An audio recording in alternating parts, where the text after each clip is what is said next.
Je suis d'accord avec vous, le titre de la vidéo est super goofy. Il est bizarre de ouf comment j'ai eu 2 trous du cul. À l'heure où je vous parle, je possède toujours ce deuxième baltrou. Et là c'est ouf, un homme avec 2 baltrous vous parle. Et vous réalisez le truc de ouf? Mais comment bro a eu 2 baltrous? Et ben je vais vous expliquer de ça aujourd'hui. C'était une épopée, une aventure. En gros j'ai 2 baltrous parce que j'ai eu un kyste. Ouais c'est ouf hein. La raison de pourquoi j'ai ça est goofy. Un kyste les gars. Et justement, c'est quoi un kyste pilonidal? Mini cours de SVT, j'ai pas regardé sur internet, donc en fait ça va être très nul comme cours, désolé d'avance. Le kyste pilonidal, c'est quoi? Le kyste pilonidal, c'est un kyste, donc un abcès, un petit poil incarné quoi, c'est dégueulasse en fait. Et c'est situé au niveau du haut de l'arrêt du cul. En gros, je vous ai fait un petit schéma pour vous expliquer. Donc ça c'est mon cul, plutôt pas mal. Et du coup le kyste, bah il est situé vraiment ici. Donc c'est le point rouge. Vous le voyez? Et pour supprimer ce kyste de mon corps, il faut faire une sorte de petite incision qui se situe un peu comme ça. Et il l'enlève. Et du coup, on se retrouve avec un deuxième trou, comme situé ici, puisque le premier trou est situé ici. Voilà ce qu'est le kyste pilonidal. J'espère que les explications étaient assez claires par ce docteur qui, je présume, est diplômé. En tout cas, il est plutôt beau gosse si je dois donner un avis physique. S'il me proposait de coucher avec lui, je pense que j'accepterai tout de suite. Hein, je le suce. Comment j'ai découvert que j'avais un kyste? Parce que peut-être que vous là vous en avez un. Vous avez peut-être un kyste pilonidal prime au niveau du baltrou et vous le savez même pas. Et du coup il est temps de checker ça. Non c'est une dinguerie là, ça veut dire que peut-être les gens sont en train de checker s'ils ont un kyste au niveau du cul quoi. Devant ma vidéo. En gros moi ça me faisait mal mais par période tu vois. Genre pendant quelques jours ça me faisait mal une fois par mois tu vois. Mais je pouvais clairement vivre avec. Un jour je vais chez le médecin pour un truc qui a rien à voir. Ok donc je prends une pilule tous les jours et ça devrait résoudre le problème. Exactement, ça devrait résoudre vos problèmes d'érection. Je voulais voir autre chose avec vous aussi. Je crois que j'ai un petit bouton au niveau des fesses. Je voulais voir si c'était inquiétant ou pas. Ouais y a pas de souci, ouais on va checker votre cul. Ah oui d'accord. Oh putain. Ah ouais ça c'est pas, c'est moins drôle hein. C'est moins drôle que vos problèmes de... Ouais je crois que je vois des boulettes de caca. À quelques phrases près ça s'est passé comme ça. C'était quand même une petite épreuve de montrer mes fesses à un médecin, je l'avais jamais fait. Mais au final c'est vraiment pas du tout la dernière fois que je montrais mes fesses à quelqu'un hein, parce que là je peux vous dire que il y a un bon paquet de gens qui a vu mon cul je crois. Ça me fait... ouais. C'est fun, c'est fun. Pour que vous ayez un petit peu l'origine story de mon kyste, un peu sa backstory, son background, je crois que ça fait genre 1 an ou 2 que je l'ai. C'est juste dernièrement, ça me commençait à me faire mal, il devenait un peu infecté et tout. Enfin, c'est un peu dégueulasse. Mais c'est la vie, c'est un kyste, ça arrive. Et du coup, ça me faisait un peu mal dans certaines positions, certains jours, etc. Le médecin me prescrit des antibiotiques, je crois une sorte de petit gel à me mettre sous la douche, je sais plus trop. Et l'après-midi même, j'ai un rendez-vous avec une chirurgienne. Voilà. Donc tout s'est passé très très vite. Je vais chez la chirurgienne et ça se passe un peu comme ça. Bon bah, je viens vous voir parce qu'apparemment j'ai un kyste pilonidal d'après mon médecin. Donc je voulais checker si c'est bien ça et voir ce qu'il faut faire quoi. Oui bah on va vérifier tout ça, montrez-moi votre cul. Alors montrez-moi ça. Ah mais c'est surinfecté le truc. Ah surinfecté vous dites. En plus il y a plein de poils là. Ouais je sais j'ai des poils ouais. Y a pas que les poils hein monsieur, faut vous essuyer, c'est rempli de caca. Et voilà comment ça s'est passé, bon à quelques phrases près. Ça s'est passé fin novembre. Et du coup j'ai appris, juste après avoir montré mon énorme cul, que j'avais un kyste pilonidal. Et 5 heures après j'ai appris que je devais me faire opérer. Donc l'opération c'était surtout à but préventif parce qu'en fait ça me faisait pas trop mal. Il y a des cas où en fait le kyste il est tellement infecté que ça fait super mal tout le temps. Et plein de personnes se font opérer en urgence en fait. Moi c'était vraiment dans un cadre préventif et dans tous les cas si je le faisais pas maintenant et ben j'aurais dû le faire plus tard. J'avais un peu le temps, la chirurgienne me conseille de le faire après les fêtes de fin d'année, ce que j'ai bien fait de faire en fait. Et du coup bim, le 3 janvier 2025, bro commence l'année avec une opération au niveau de son... Et là, l'enfer préopératoire commence. L'administratif. Je suis pas doué pour l'administratif. Voilà, je suis un gars pour envoyer des factures, peut-être que je prends un peu plus de temps. Peut-être que pour faire un truc où il consiste d'envoyer un courrier, peut-être que je prends un peu de temps. Voilà, ça arrive, on a tous des défauts. Moi mon défaut c'est les courriers et les papiers administratifs. Et du coup là, vraiment j'étais garni de ouf. J'ai genre, il me passe un carnet, j'ai 30 000 trucs à remplir, j'ai des feuilles envoyées à la mutuelle, à la sécu, je dois aller chercher des ordonnances, je dois faire une préadmission pour avoir ma chambre dans l'hôpital, je dois avoir un rendez-vous avec un anesthésiste, je dois appeler, je dois... Enfin tu sais, je suis en mode genre waouh frère. Oh chill. Mais j'ai 1 mois pour faire ça et tout se passe bien. J'arrive à gérer dans les temps, aucun souci. C'est faux, c'est totalement faux. Il y a des papiers que j'ai toujours pas envoyés alors que ça fait 3 semaines que je me suis fait opérer. Et est-ce que je vais les envoyer un jour? Bah il faudrait. Je crois que je dois payer un truc là en plus. Putain, je viens de me rappeler de ça maintenant. Le mec prend conscience en vidéo qu'il doit payer l'anesthésiste. Je suis dans la merde. Et là les fêtes de fin d'année se passent, je vois la famille, c'est génial, je peux m'asseoir, je peux dormir sur le dos, je peux courir, faire du sport. Le nouvel an c'était trop bien avec les amis, j'en garde des trop bons souvenirs. On a fait des jeux de société, on s'est amusé. J'ai un moment j'ai sauté sans avoir mal, c'était fou. 3 jours après, le nouvel an arrive le jour J. J'ai fait en administratif le principal, c'est-à-dire j'ai ma chambre pour l'hôpital. Je suis allé chercher tous mes médicaments, ordonnances pour faire la douche, pour les soins des infirmières. Tout est bon, tout est chez moi, je suis même presque stressé en fait, alors que l'opération elle est goofy hein. L'opération je vous ai pas dit, elle elle dure 45 minutes. C'est littéralement un truc OSEF pour les chirurgiens, je suis sûr. Ils en font minimum, je suis sûr, 2 par jour. Non, en vrai, je sais pas du tout s'ils en font 2, 1, 4. Ne prenez pas du tout ça en source sûre. Peut-être faites des recherches à la limite si vous voulez inclure ça dans un document. L'opération se fait sous anesthésie générale parce que apparemment l'anesthésie locale c'est un peu galère dans cette zone là, dans le bassin là en bas, je sais pas trop. Anesthésie générale, je fais une douche le matin à la bétadine et je le fais aussi la veille et c'est un truc qui sent l'infirmerie. C'est ouf, ça pue l'infirmerie. C'est couleur marron, on dirait que je me mets de la sauce soja sur le corps. J'ai pas bu, j'ai pas mangé, je suis déshydraté et je me dirige vers l'hôpital pour me faire supprimer ce kyste prime. J'arrive à l'accueil et là l'année commence trop bien, je suis trop heureux. J'ai une amélioration gratuite de chambre, je passe d'une chambre double à une chambre solo gratuitement les gars. Gratuitement, je suis trop heureux. Je crois qu'en fait c'est juste qu'il y avait personne à la clinique. Le petit Zaf avait sa petite chambre solo. Il était à son prime. Le personnel de l'hôpital était adorable. Il me présente à ma chambre, il me présente mes sapes. Donc je me change. Robe de chambre prime. Je suis déçu de pas l'avoir gardée. Mais regardez-moi ce gros neuil là. Eh, je suis super stylé hein. Je sais pas mettre une robe de chambre. Non mais c'est trop cringe. Putain, comment ça se filme cette meuf? Une fois habillé, là je me dis bon bah tranquille, c'est bon, juste à attendre qu'on vienne me récupérer. Non. Il y a une infirmière qui arrive et qui me dit bah on va vous raser. Ok, j'étais pas prêt du tout. Bon, bah, je savais pas qu'on allait me raser. Après, ça paraissait logique tellement je suis walpu du cul. Première fois que je monte mon cul de la journée. Un plaisir. Et encore une fois, c'est pas la dernière fois. Elle me rase, elle me tape la discute. Enfin bref, c'est un plaisir. Carrément, elle me dit, ouah, je galère un peu. Bon, elle se démerdera. Ok, ça me rassure de ouf. Je suis poilu du cul les gars, je suis vraiment poilu du cul. Et je sais que je suis pas le seul donc ça me rassure. Une fois que le rasage est fini, j'attends. Et à un moment on vient me chercher dans mon lit, je suis sous ma petite couette et tout parce qu'en fait il fait super froid. Un petit plaisir. Je suis un peu stressé. Je crois que c'est genre le fait, l'anesthésie générale, j'avais un petit peu du mal parce que je me dis waouh trop bizarre. J'en avais déjà fait une, j'avais fait l'opération des dents de sagesse quand j'étais plus jeune donc je savais ce que c'était. Mais c'est le fait que ah putain on t'endort comme ça, tu vois, ça me paraissait un peu bizarre. Alors que quand j'étais ado j'étais excité de le faire, là j'étais un peu plus réticent. Et au final, waouh, tellement bien, mais tellement bien. J'ai jamais autant kiffé un réveil de toute ma vie, j'étais full stone. Le mec était drogué de zinzin. Première fois que je me drogue et dernière fois. Mais c'était plutôt cool. Donc si jamais vous stressez pour une anesthésie générale, vraiment, allez-y, chill, vous allez kiffer. Je crois que c'est un peu comme de la morphine, un bail dans le genre, je sais pas. Peut-être que les gens en médecine et les médecins vont m'engueuler dans les coms. Mais en tout cas, j'étais bien. Mec, par contre, je crois que j'étais insupportable. Je rigolais tout seul dans le truc, dans la salle de réveil. Mais j'étais vraiment stone, genre j'étais vraiment drogué en fait. Mais plutôt bon souvenir. Au réveil, j'ai genre pas du tout mal. Tellement je suis full drogué, le mec continue. Je suis juste déshydraté à mort. Du coup, je vois une sage-femme, je fais... Ok, j'abuse un peu. Non, mais elle m'a quand même mis un brumisateur dans la bouche. C'était très étonnant, mais ça m'a fait du bien. Parce qu'elles avaient pas d'eau, en fait, dans la salle de réveil. On me ramène dans ma chambre. Et là, quelle était ma première réaction une fois que j'arrive dans la chambre? J'ai 2 balles trous. Ma première réaction, c'est de dire que j'ai 2 balles trous. Ça fait plaisir. Bro ne veut pas arrêter d'être dans la vanne, quoi. Mais je suis surtout giga déshydraté. C'est quoi cette voix de zinzin? Frère, bois. Mais c'était quoi la douleur? Ah, vraie question. J'ai mal en moi. J'ai l'impression que on m'a percé le trou de balle. Je suis pas assommé de fatigue. Je sens que là si je marche pas très vite. Mais je suis pas fatigué pour autant là. Quelques heures passent, la chirurgienne vient me voir. Ouais, tout se passe bien et tout. Nickel, hyper beau de cul. C'est la meuf trop à l'aise. Après je fais un petit aller-retour dans le couloir pour vérifier que je m'évanouis pas. Je m'évanouis pas, je prends un taxi, je rentre chez moi. Et je suis officiellement chez moi après une journée à l'hôpital. Le mec pète la forme. Alors, je peux pas trop me mettre sur le... En fait, je peux, mais j'ai un deuxième trou du cul, c'est une dinguerie. Je sais pas, je suis un PNJ là. Je vais attendre comme ça 1 mois et normalement c'est bon.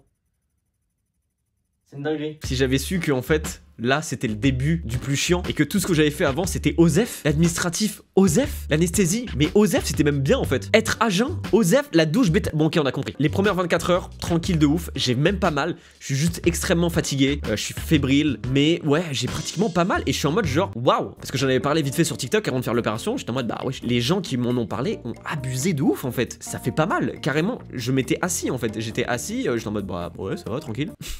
La première nuit, en vrai ça va, j'ai pas mal. Le lendemain matin du coup, il y a une infirmière qui vient pour me faire des soins. Comment se passent les soins? Et là c'est ce que j'ai actuellement, j'ai un pansement géant qui ressemble à une couche de ouf. C'est une dinguerie. Donc en gros j'ai un trou là où était mon kyste avant et ils mettent des mèches pour remplir le trou. Donc imaginez c'est un peu comme si on fourrait mon trou de coton. Ouais désolé. Mais vraiment on me fourre quoi, on me fourre, une dinde. Le bro est une dinde. Et on fait ça pour que ça guérisse de bas en haut. Parce que sinon ça se refermerait à la surface, ça s'infecterait, la cicatrisation elle se passerait mal et tout. Donc on est obligé de faire comme ça, c'est pour ça qu'on ne recoupe pas en fait, parce que ça va s'infecter, les fils peuvent se réouvrir très facilement parce que quand tu t'assois, nanana, enfin bref, c'est vraiment plus simple en fait de faire comme ça. Étonnamment, c'est plus simple alors que c'est un enfer. Bref, on me fourre de coton en gros. En gros, ça c'est une mèche. On met tout ça dans le trou. En vrai, non, ça dépend des gens. Moi, on mettait pas tout ça. Je crois qu'elle coupait un peu. Mais en gros, on te met pas mal de trucs dans le cul. 30 cm de long, ça, by the way, si vous voulez savoir. Du coup, on mèche mon deuxième trou. Et ensuite, on met un pansement par-dessus. Et justement, ça, là, la première fois que ça m'arrive, donc le lendemain de l'opération, j'ai pas du tout mal. Et je dis à l'infirmière, bah ouais, j'ai pas eu mal du tout, quoi. Je suis choqué. Et elle me rassure en me disant, si vous avez pas eu trop mal aujourd'hui, et ben demain et les autres jours, ce sera pas pire. Donc là, je suis en mode genre, what the fuck, mais attends, c'est trop bizarre. Je suis à mon prime ou quoi?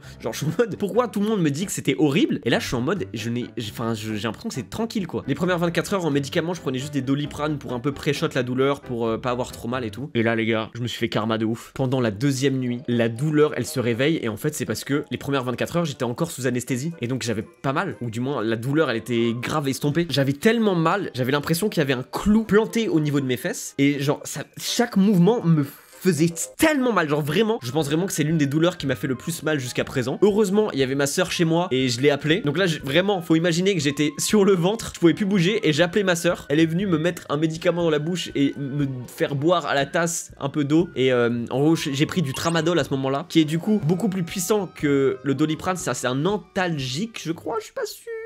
Alors oui, exactement, ça file, c'est même un antalgique opioïde. Bref, c'est un truc un peu plus hardcore où tu peux devenir dépendant, style codéine, morphine, je sais pas trop, je suis pas médecin. Mais en gros, c'est un truc qui est beaucoup plus puissant et qui endort. Et aussi, c'est très commun d'être intolérant au tramadol et du coup d'avoir des nausées, de se sentir mal et tout. Et moi, je savais pas si j'étais intolérant pour l'instant. Mais là, j'étais en mode genre, vas-y, Osef, juste fourre-moi le tramadol dans la bouche, je vais mourir. Je prends le tramadol, ça m'assomme prime, je m'endors en 30 minutes. Je me réveille, le matin, j'ai toujours aussi mal. Carrément, je me lève un peu, ma soeur, elle est là, elle me tient un peu en mode, t'inquiète pas, ça va le faire. Je bouge, je suis giga fébrile, je pars pour les toilettes, je me mets au-dessus des toilettes, je commence à essayer de pousser pour pisser, et là, ça me réveille encore plus la douleur, et je suis à 2 doigts de m'évanouir. Je me suis jamais évanoui de ma vie, mais je suis presque sûr que ça ressemble à ça. En vrai, j'étais en train de plus penser très clair, j'avais des étoiles de zinzin, j'ai cru que j'allais m'éclater la gueule en fait. Donc oui, j'allais m'évanouir en fait, voilà. Je me suis reposé sur mon lit, j'ai attendu que l'infirmière arrive, ma soeur m'a habillé, bon j'étais en caleçon, mais ma soeur m'a habillé, m'a mis un petit t-shirt, un petit bas de pyjama. L'infirmière est arrivée, je me suis excusé en mode, j'ai pas pu me doucher, je suis désolé, je me sens pas bien du tout. Elle me fait les soins, j'ai trop mal. Ça fait trop mal. Mais après les soins, le tramadol il a commencé à faire effet. J'ai bien dormi. J'ai commencé à prendre du tramadol 2 fois par jour pour atténuer les douleurs parce que ça faisait vraiment mal au début. Et voilà. Comment se déroulait une journée type la première semaine? Donc je me réveille, j'ai mal. Voilà, donc super réveil. Et premier réflexe, je prends Doliprane et Tramadol, comme ça je me mets bien dans la gueule. Alors les deux se combinent, hein, c'est pas j'étais en train de me droguer de ouf. Les deux se combinent plutôt bien en fait, c'est pour ça qu'on le conseille de prendre les deux en même temps. Je fais ça, ensuite je passe à la douche, une douche de neuil, parce que... bah du coup je me douche avec le pansement. Ensuite j'attends que l'infirmière arrive, je me mets sur le ventre, je monte mon cul. Donc voilà, c'est pour ça que je vous disais, en fait je monte mon cul tous les matins aux infirmières, donc j'ai l'habitude.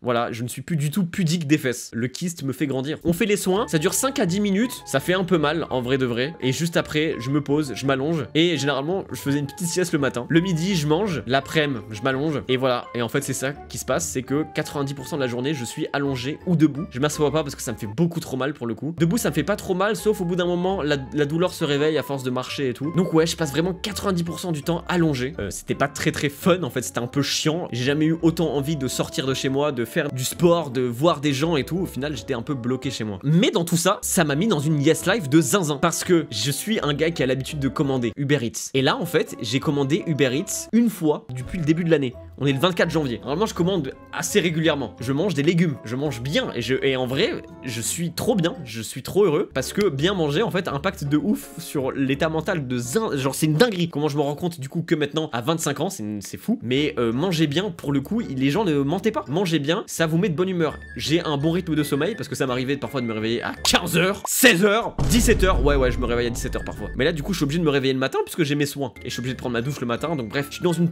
pseudo yes life. Les infirmières sont trop gentilles, je m'entends trop bien avec elles. Et il y a quand même quelques complications. Alors, pas au niveau de la cicatrisation, justement, ça se passe plutôt bien. Mais pour chier. Alors, ouais, c'est une dinguerie. Pour chier et pour pisser, ça me fait tellement mal. En fait, le fait de pousser pour faire pipi, et bah ça engage le périnée et en fait ça me réveille la douleur. Et donc parfois j'allais aux toilettes, j'attendais 5 minutes debout et j'arrivais pas à pisser en fait parce que ça me faisait trop mal. Et pareil pour aller aux toilettes, pour faire caca, en fait ça me faisait trop mal. Et du coup fallait vraiment que j'attende un peu le dernier moment pour aller aux toilettes. C'est un peu dégueu, enfin c'est pas un peu dégueu, je me chiais pas dessus non plus, enfin faut pas exagérer. Quand il restait plus que 5 minutes, et ben j'y allais et j'allais faire caca. En gros, j'étais à deux doigts de me chier dessus, en gros, pour résumer. Pour me baisser, pareil, ça fait super mal. Donc j'ai développé un peu des petites techniques. Soit je me baisse pas, soit je fais ça.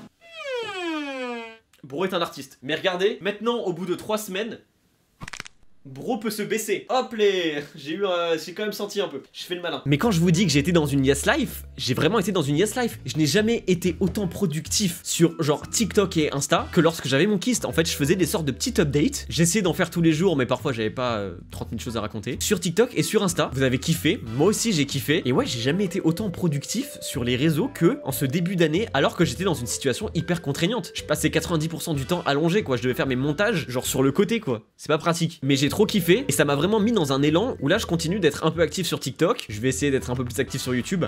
Vous connaissez, hein, 4 vidéos en 2024, hein, 4 vidéos, vous imaginez 4 vidéos.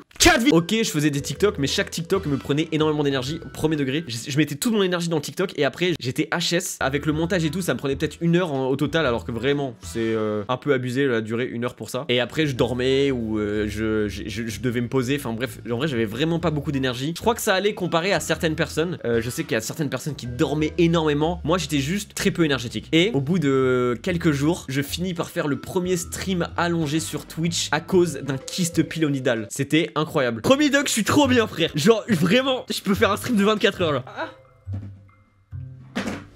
Je me suis fait super mal, frère. Je suis trop débile. Je voulais juste voir mon tel vite fait. Je me suis étiré le baltrou, frère. Déjà que je suis en... Ok, je vous montre la position. Je suis en position prime. Je suis en position prime comme ça, tu vois. En vrai... Putain, mais j'ai l'impression d'avoir un énorme cul. Ouais, mon écran s'était éteint. J'ai eu peur que je dois... Merci. Ah mais frère, j'ai pu parler.